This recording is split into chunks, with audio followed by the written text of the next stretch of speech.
जसं की आपल्याला माहीत आहे, आपल्या कल्याण डोंबिवली महानगरपालिका अंतर्गत कल्याण पूर्व या ठिकाणी सप्तशृंगी कोऑपरेटिव्ह सोसायटी अंतर्गत जी बिल्डिंग होती त्याच्यातला एक भाग मधला स्लॅब खाली पडल्यामुळे 12 लोक अडकले होते. त्याच्यातलं अजून रेस्क्यू ऑपरेशन चालू आहे.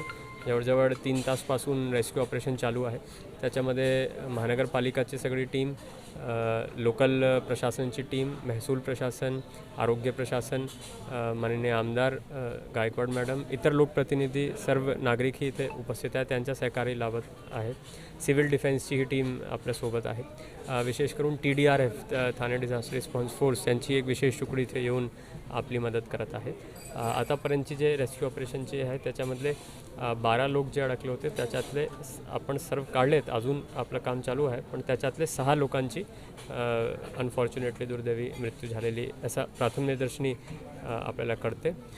त्यांना आपण रुक्मिणीबाई हॉस्पिटलला पाठवलेलं आणि पुढची कारवाई त्यांच्या डॉक्टरमार्फत होईल.